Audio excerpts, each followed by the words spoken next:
Benar ya Tuhan, Engkau telah menyediakan tempat bagi kami, dan Engkau merindukan supaya kami yang percaya akan tinggal bersama dengan Tuhan selamanya, di rumah yang kekal di sorga.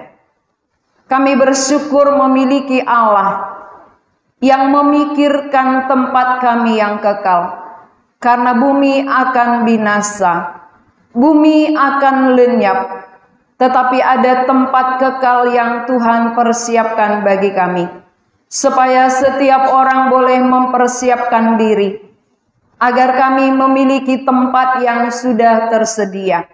Kami rindu Tuhan melalui pemberitaan firman ini, hati kami terbuka untuk mengerti bagaimana supaya kami layak, supaya kami ikut mendapatkan tempat itu.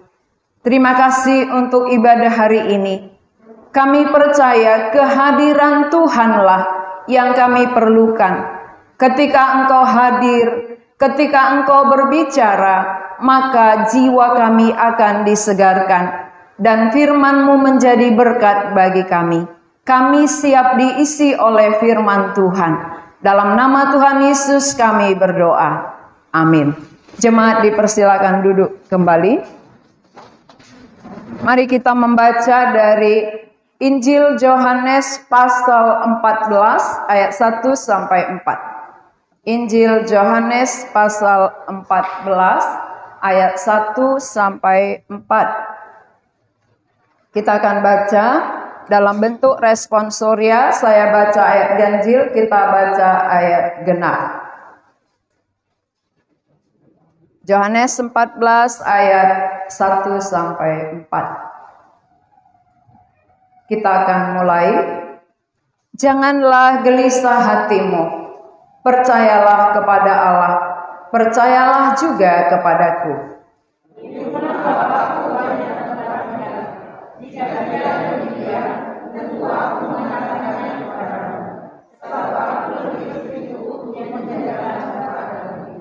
Dan apabila aku telah pergi ke situ dan telah menyediakan tempat bagimu, aku akan datang kembali dan membawa kamu ke tempatku, supaya di tempat di mana aku berada, kamu pun berada.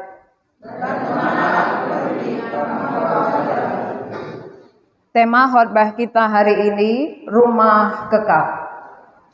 Saudara-saudara, setiap manusia yang dia pikirkan adalah tempat tinggal. Ketika kita sudah hidup di bumi, pasti kita memikirkan tempat tinggal kita. Kalau orang masih ngontrak, pasti yang dia pikirkan bagaimana aku bisa memiliki rumah sendiri. Bagaimana aku bisa walaupun kecil tetapi tidak ngontrak lagi. Itu pada umumnya ya. Pada umumnya orang berpikiran kalau sudah ada makan minum pakai, tentu dia pikir tempat tinggal, rumah. Tetapi saudara-saudara, tempat tinggal itu yang kita tempati sekarang tidak selamanya. Tempat tinggal kita itu akan kita tinggalkan. Kenapa? Karena itu tempat tinggal sementara. Bukan tempat tinggal selamanya. Jadi rumah yang kita bangun, apakah rumahnya kecil, apakah rumahnya sederhana, apakah rumahnya besar, atau seperti istana, tapi semua pasti kita tinggalkan. Tidak ada yang bertahan di rumahnya. Oh sayang sekali rumahku ini. Sudah lama aku bangun, sudah bertahun-tahun, sudah lelah mengumpulkan uangnya ya, tetapi rumahnya tetap tidak bisa ditempati. Ketika Tuhan panggil kita. Ya, waktu Tuhan memanggil seseorang, dia kembali kepada Tuhan, dia tidak akan bisa bertahan di dalam rumahnya tersebut. Rumah yang mewah sekalipun pasti ditinggalkan. Jadi kalaupun kita tangisi rumah kita, sayang sekali saya tinggalkan. Sudah banyak uang yang habis membangun, tidak bisa ada orang bertahan.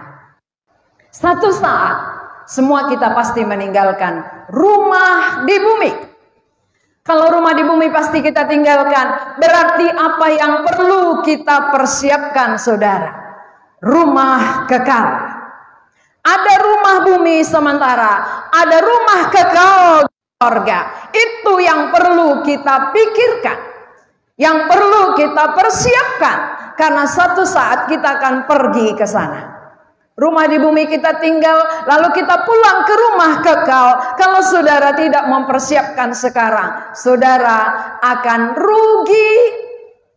Mengapa rugi? Karena rumah di bumi mahal-mahal ditinggal, lalu rumah di sana tidak dipesan, tidak dipersiapkan, maka saudara tidak akan masuk ke rumah kekal, tetapi masuk kepada hukuman kekal. Kalau saudara masuk hukuman kekal, betapa sia-sianya bangunan-bangunan yang besar yang kita bangun di bumi untuk ditinggal. Sementara rumah kekal tidak dipersiapkan. Karena itu, mari kita perhatikan, saudara, apa perjuangan manusia hidup di bumi.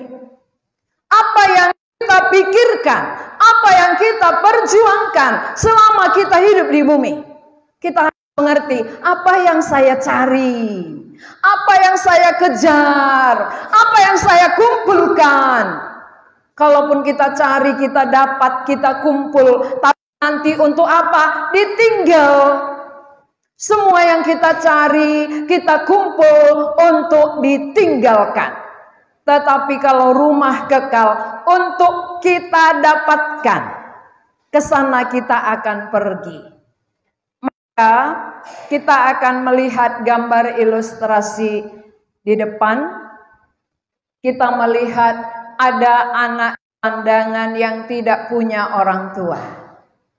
Ada anak yang memiliki orang tua yang lengkap. Ada bapak, ada ibunya. Sedangkan ini mereka tidak punya bapak, tidak punya ibu. Mereka tinggal berdua dan tidak punya rumah. Apa perbedaan mereka? Apa beda anak gelandangan dengan anak yang memiliki orang tua? Anak gelandangan pasti gelisah. Anak gelandangan ini memikirkan diri sendiri. Tidak ada yang memikirkan dia. Tidak ada rumah yang dipersiapkan oleh orang tuanya, karena dia tidak punya orang tua. Berarti perbedaan anak gelandangan dengan yang punya orang tua sangat besar, sangat banyak. Ketika lapar, tidak ada yang memikirkan makan mereka. Ketika mereka kedinginan oleh hujan, tidak ada yang memikirkan. Tetapi bandingkan dengan anak ini yang ada kedua orang tuanya, lihat meja makan mereka. Lengkap dengan makanan. Banyak makanan tersedia. Yang menyediakan bukan anaknya. Yang sediakan itu adalah kedua orang tuanya. Yang memikirkan mereka adalah orang tuanya. Sehingga wajahnya ceria. Dia tersenyum, dia tertawa. Oleh karena ada yang memikirkan kehidupannya. Ini orang yang punya orang tua. Ini dalam kesedihan. Ketika adiknya sakit, siapa yang peduli kepadanya? Tidak ada orang tua yang bawa ke rumah sakit. Tidak ada orang tua yang kasih obat. Tidak ada orang tua yang masak bubur untuk dia. Ini adalah keadaan anak gelandangan, saudara. Yang tidak punya orang tua. Ini anak yang punya orang tua akan terpelihara, kesehatannya ada yang perhatikan. Dan rumah tempat tinggalnya pun nyaman. Rumahnya aman, rumahnya nyaman karena apa? Karena rumah orang tua yang sediakan. Jadi hari ini Firman Tuhan katakan, kita baca ayat 1 pasal 14 tadi. Sama-sama 2, 3 ya. Janganlah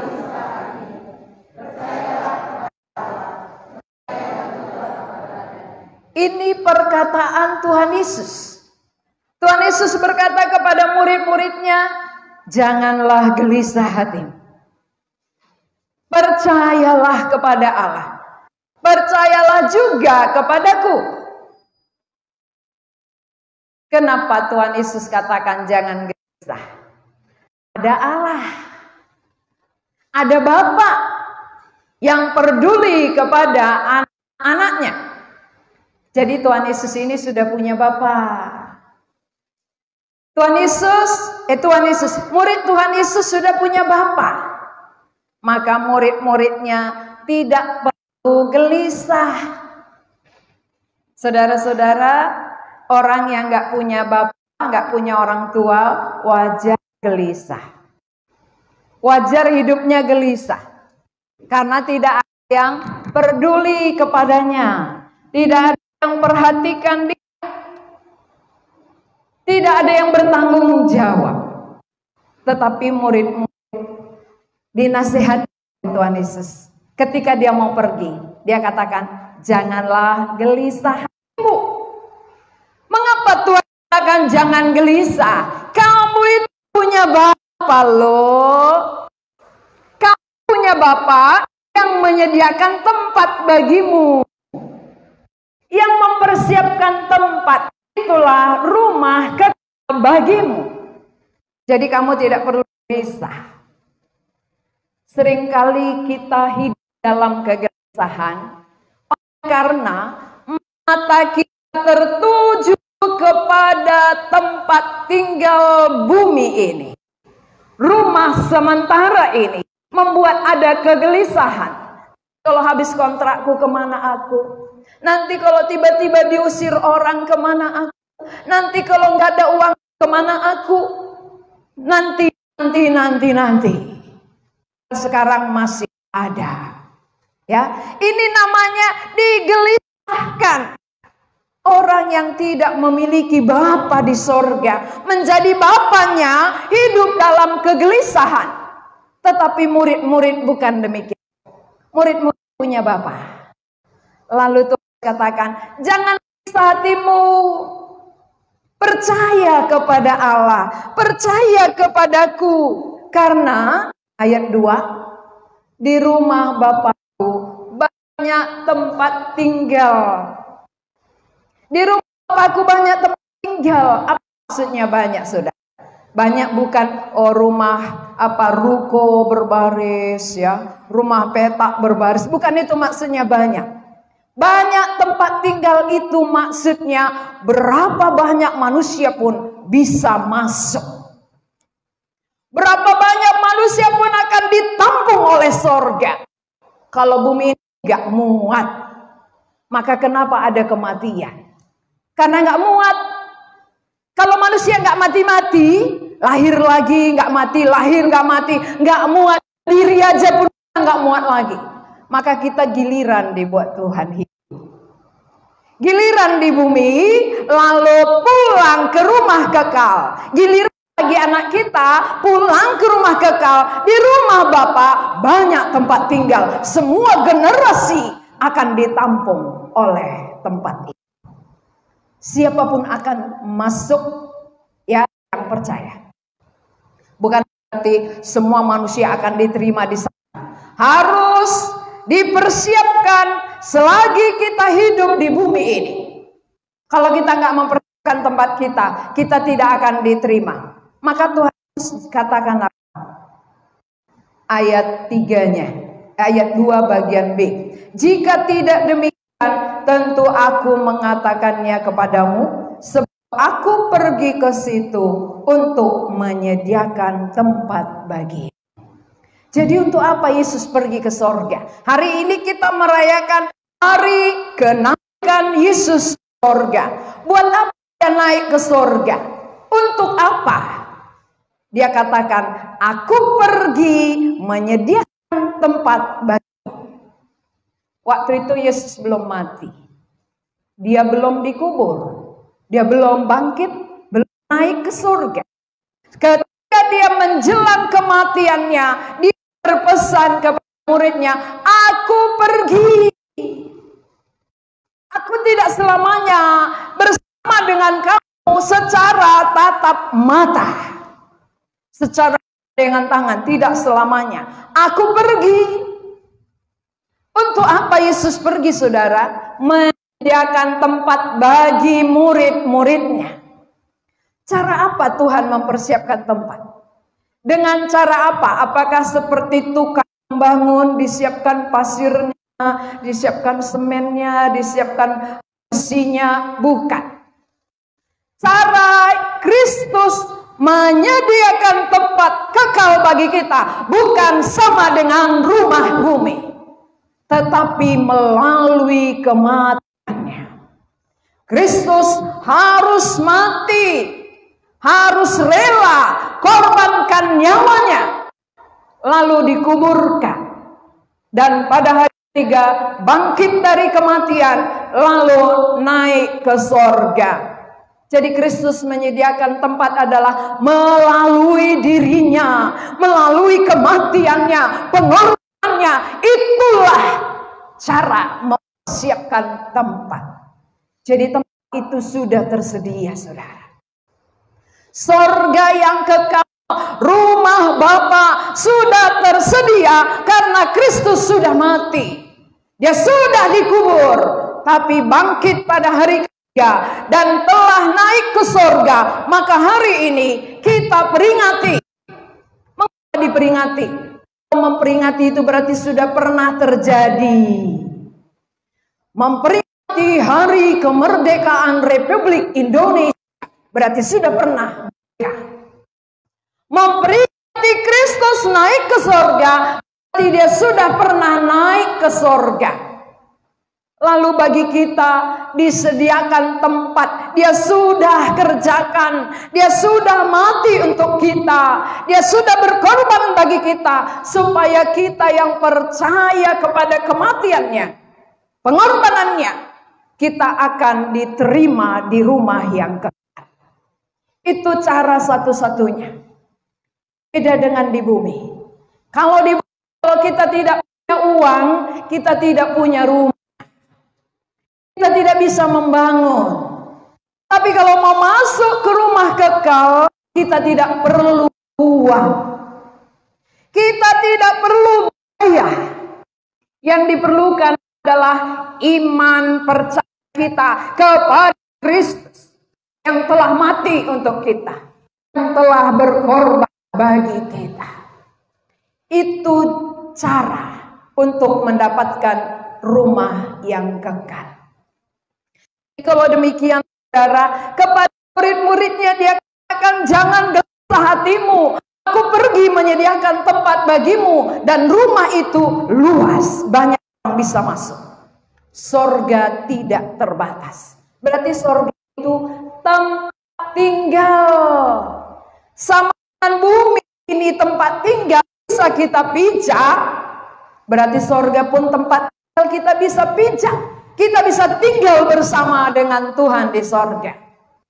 Jadi jangan menganggap bahwa sorga itu bayangan. Tapi sorga itu adalah kenyataan. Sorga itu tempat tinggal sama dengan di bumi ini kita tinggal. Hanya bedanya bumi buatan, rumah kita di bumi buatan tukang. Tetapi sorga, rumah Bapa yang kekal, itu Kristus. Lewat apa dia buat rumah sorga?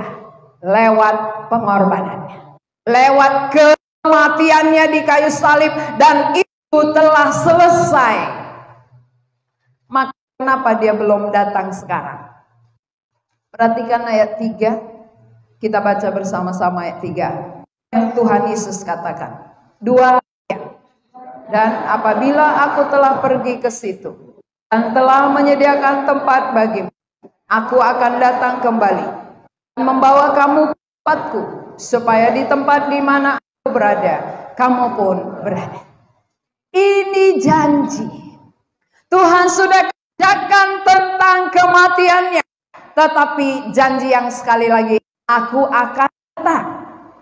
Sudah aku pergi menyediakan tempat bagimu, aku akan datang kembali untuk membawa kamu ke tempatku. Supaya di tempat di mana berada, kamu pun berada. Berarti kalau kita mau ke surga, gak perlu susah, gak perlu lelah, gak perlu capek dengan keringat kita, enggak. Dia sediakan, dia yang datang, dia yang jemput. Luar biasa. Kalau kita datang sendiri kita nggak tahu. Karena itu tempatnya di atas, ya. Maka waktu Yesus naik, dia naik ke atas. Jadi surga bukan di hati. Itu salah.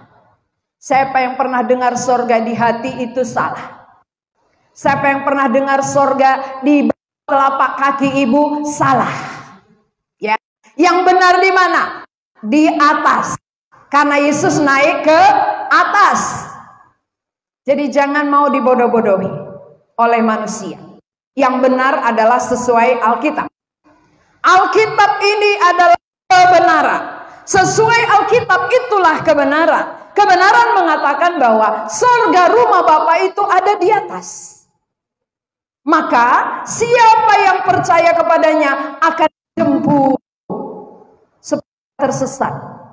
Kalau kita mau naik ke atas, paling-paling kita hanya bisa naik pesawat, ya, nggak bisa kita ke atas. Maka waktu Yesus menjemput kita tanpa pesawat, tanpa alat-alat, kita bisa naik dengan Dia. Ini akan terjadi. Kita nggak tersesat karena ada yang jemput. Kami pernah satu tempat yang jauh, kami nggak tahu tempat itu dan kami nggak ngerti di mana itu, tapi kami tenang, kami nggak gelisah. Kenapa? Ada yang jemput. Ya, kami mengandalkan yang menjemput itu karena dia berasal dari tempat itu. Dia berada di situ, dia di situ, dia yang jemput, kami aman saja. Walaupun nggak tahu di mana, kemana arahnya, tapi bersama dengan yang jemput kami aman. Karena pasti sampai. Demikian juga dengan kesaksian. Kita nggak tahu apakah sebelah timur, barat, utara, tenggara. Yang penting bersama Yesus kita sampai. Bersama Yesus ada jaminan. Ya, kita dijamin untuk tidak tersesat. Karena dialah jalannya. Jadi di rumah Bapa itu tempat saudara. Saudara masih muat ya, jangan takut. Saudara masih muat untuk masuk ya. Persiapkanlah. Artinya bagaimana supaya aku juga muat, juga ikut masuk. Itu yang masuk itu yang statusnya anak ini. Anak bisa masuk rumah. Kalau anak gelandang pasti diusir. Sana. Gak kenal. Tapi anak, walaupun tadi ada sedikit kotor, mari aku mandi. Itu anak-anak. Beda anak gelandangan ya. Kalau sambut baik oleh orang tua, tapi kalau anak gelandangan sana. Jadi saudara, status itu penting sekali. Status menjadi anak Allah itu syarat masuk tanah kekal. Kalau saudara belum menjadi anak, saudara akan diusir sana. Jadi supaya jadi anak ya. Anak itu yang perlu. Bukan, aku udah rajin kok, kayaknya aku diterima Tuhan. Aku sudah baik kok, kayaknya aku masuk surga. Tapi statusnya belum anak. Coba kalau anak gelandangan ini baik-baik. Aku baik sekali, aku rajin sekali. Tapi dia bukan anak dari bapak ibu ini. Apakah diterima? Tidak. Walaupun dia sudah baik, sudah rajin. Kalau statusnya belum anak, dia tidak akan diterima masuk. Kita bisa baik, tapi kalau kita belum menjadi anak Allah, akan ditolak Allah. Jadi syarat menjadi anak Allah itu penting ya. Mana syarat jadi anak Allah? Saudara mau? Mau jadi anak Allah atau mau jadi anak hantu? Ya, kalau anak Allah, Yohanes 1 ayat 12. Mari kita baca Yohanes pasal pertama ayat 12.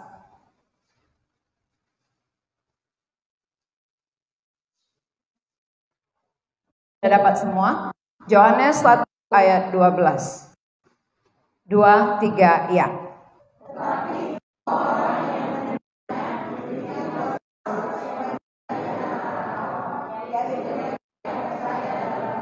Ya, kalau mau menjadi anak Allah, siapa yang percaya dan menerimanya, nya itu adalah Kristus. Karena Kristus yang telah mengorbankan dirinya, Kristus yang telah bangkit dari kematian dan telah ke surga, itulah syarat menjadi anak Allah.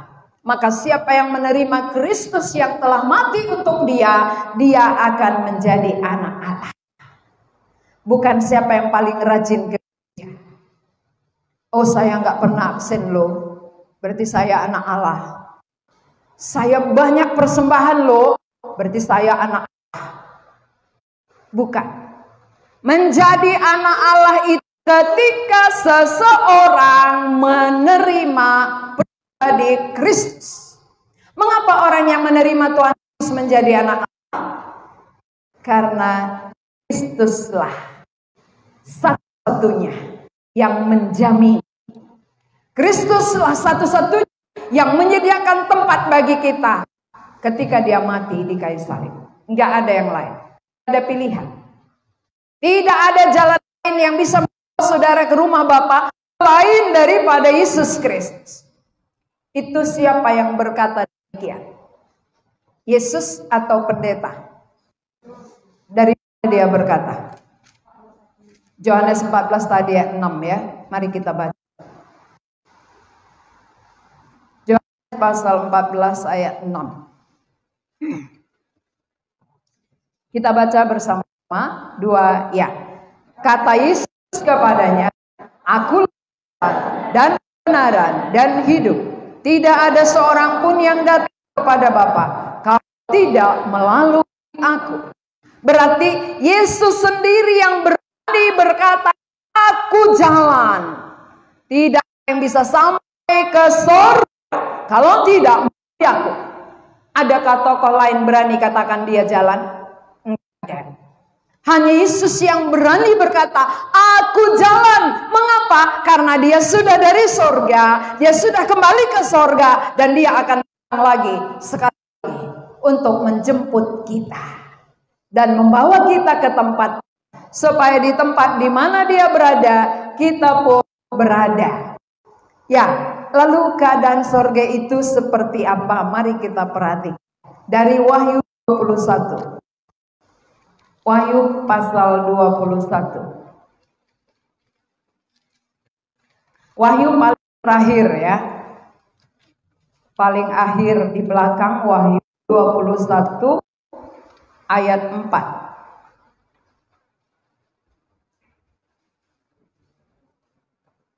Baca Wahyu 21 ayat 4 bersama-sama. Ya. Dan ia akan menghapus segala air mata dari mata mereka, dan maut tidak akan ada lagi, tidak akan ada lagi perkabungan atau ratap tangis atau duka cita, sebab segala sesuatu yang lama itu telah berlalu. Kita perhatikan apa yang tidak ada lagi di rumah kita. Tidak ada lagi air mata dan duka cita, saudara. Sekarang mengapa kita sering berduka cita?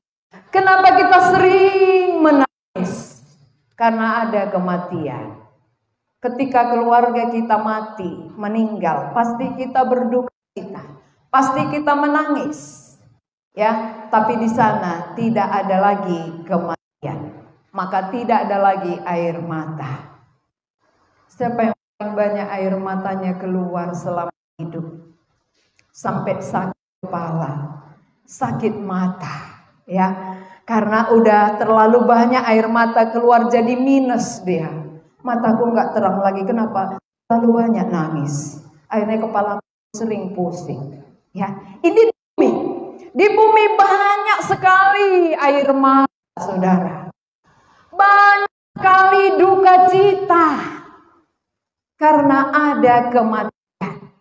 Saya yakin semua kita yang hadir ini pasti sudah ada keluarga kita yang mati, meninggal. ketika keluarga kita meninggal, kita dalam kesedihan. Sedih berpisah. Dan kita pasti berduka cita. Kita menangisi dia.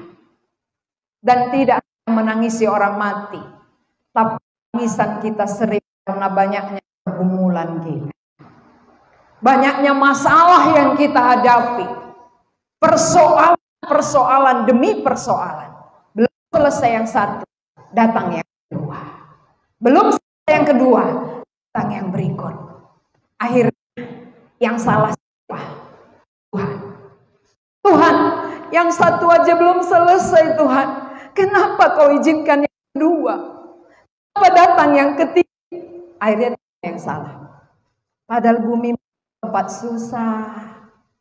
Bumi tempat air mata. Tempat duka cita. Maka Tuhan sediakan rumah yang kekal. Di mana tidak ada lagi duka cita. Tidak ada lagi air mata. Tidak ada lagi kematian. Jadi ada keterpisahan, perpisahan dengan anggota keluarga kita. Tetapi di surga ada pertemuan. Maka ada lagunya ya. Ada pertemuan di udara, pertemuan yang manis. Saya rindu bertemu di sana, jauh di udara. Jadi ada pertemuan yang tidak ada keterpisahan lagi. Pertemuan di udara akan bertemu sekali untuk selamanya. Tapi pertemuan di bumi akan terjadi perpisahan. Bertemu untuk berpisah. Di sorga rumah Bapa bertemu selamanya. Sekali kita bertemu di sorga, kita tetap tinggal dengan Tuhan selamanya. Ini tidak ada lagi ya. Tidak ada air mata, tidak ada duka, tidak ada kematian. Itu gambaran sorga. Lalu keadaan sorga itu seperti apa? Rumah di bumi lantainya keramik, kan? Dindingnya beton, atapnya apa ini? Asbes ya. Kalau di sana bukan seperti di bumi, tetapi temboknya aja permata. Kalau kita punya permata kita simpan baik-baik ya. Bungkus di sapu tangan, masuk dompet, masuk laci, kunci laci, masuk kamar, kunci kamar. Berapa kali kunci dia? Kalau kita punya permata. Tapi di sana saudara temboknya aja permata. Jadi saudara-saudara yang nggak punya permata nggak usah sedih. Ya, di sana udah ada permata kita kok. Jadi permata disediakan oleh Allah sebagai tembok kerajaan surga, rumah yang kekal. Ini emas tulen, emas murni, bukan seperti emas kita sekarang.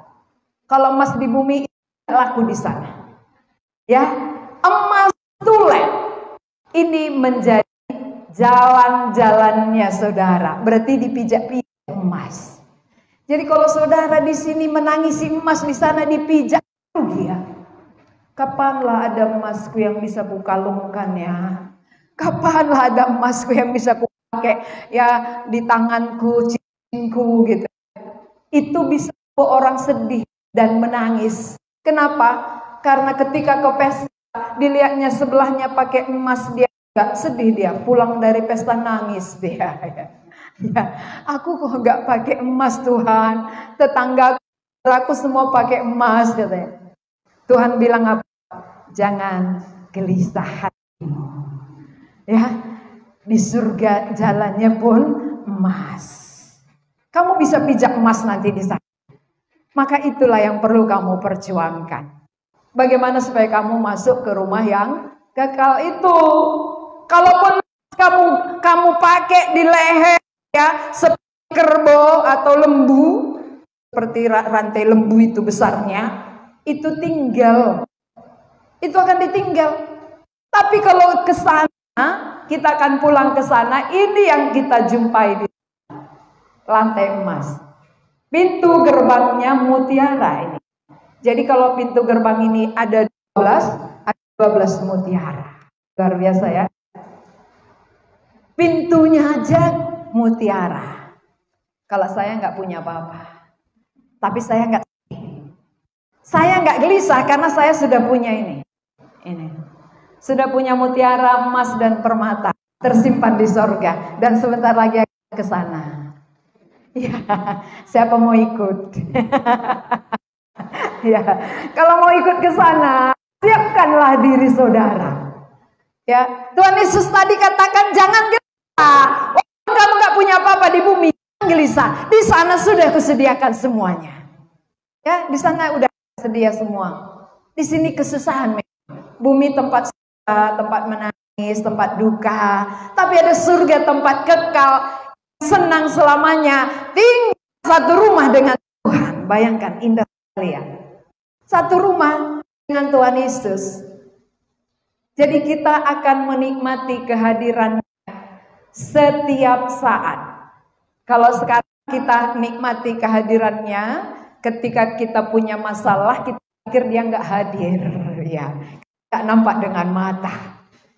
Jadi waktu dia ada pergumulan kita pikir Tuhan itu jauh sekali dari kita.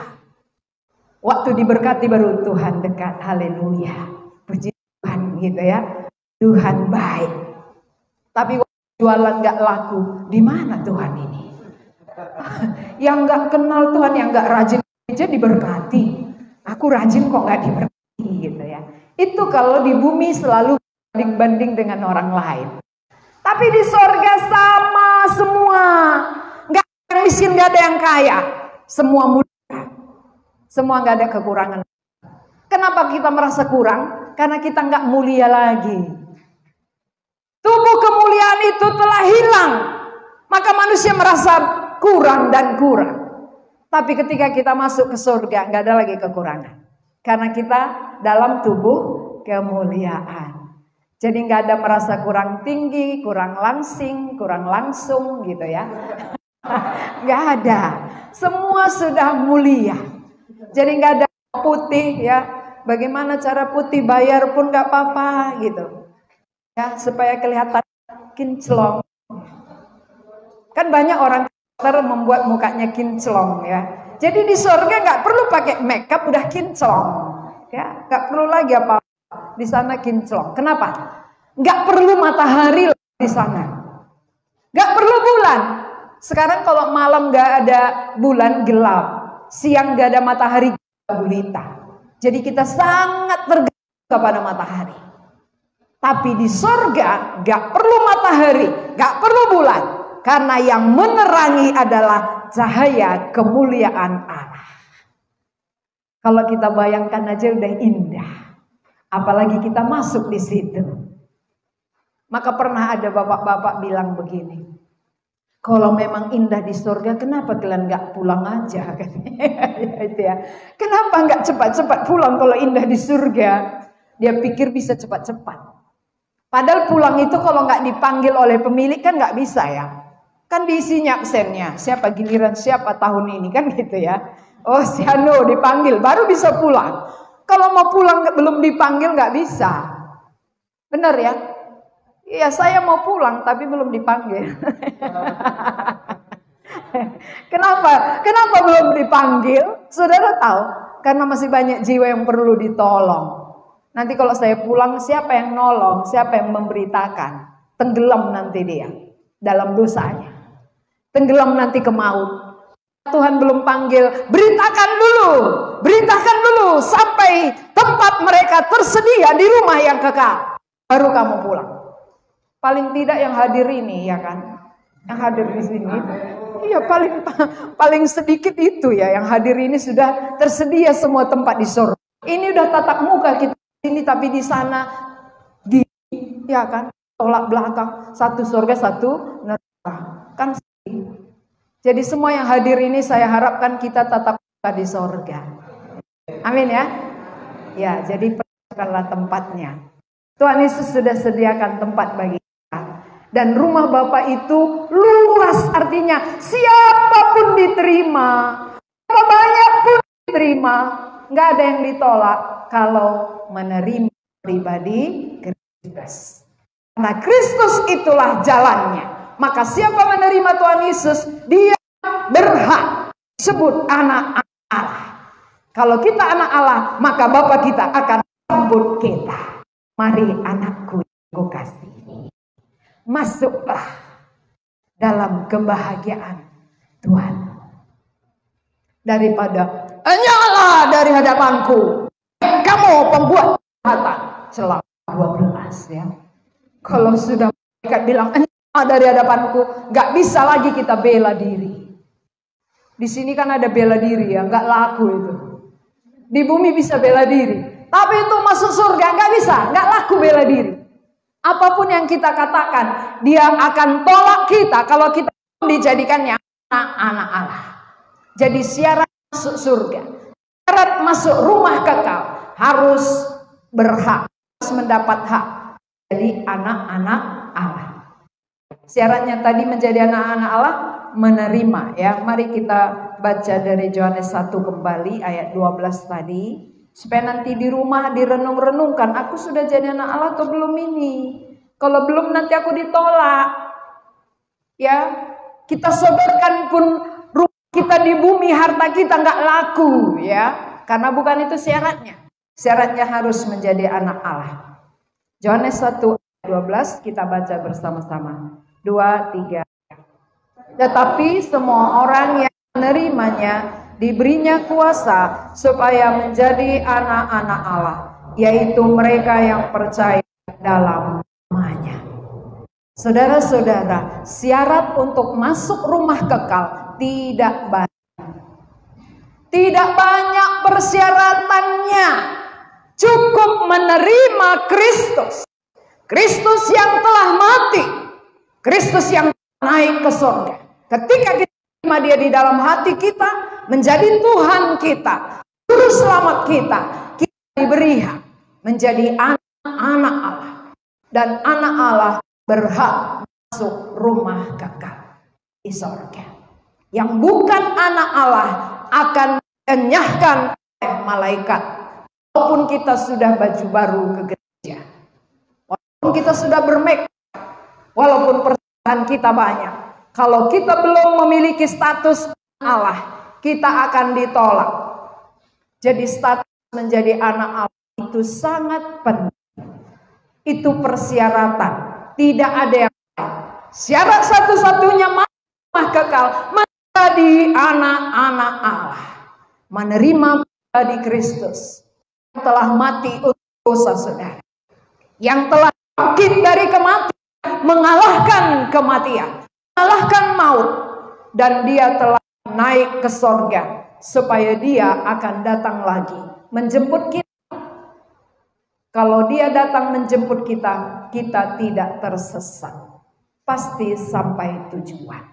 Sorga akan menjadi milik orang yang menerima pribadi Tuhan Yesus. Pesanlah tempat saudara sebelum terlambat. Pesanlah rumah kekal sebelum saudara dipanggil. Sudah dipanggil, terlambat sudah kau datang sayangku. Kan gitu ya, kata malaikat nanti, terlambat sudah. Waktu kamu hidup di bumi kamu nggak persiapkan. Sesudah mati kamu mau datang, terlambat. Jadi sebelum terlambat, persiapkanlah diri. Karena rumah bumi akan ditinggal, rumah kekal akan kita tuju.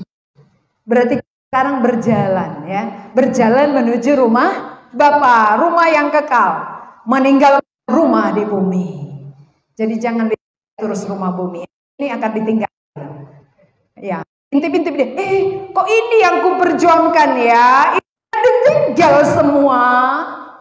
Kok aku pusing dengan ini?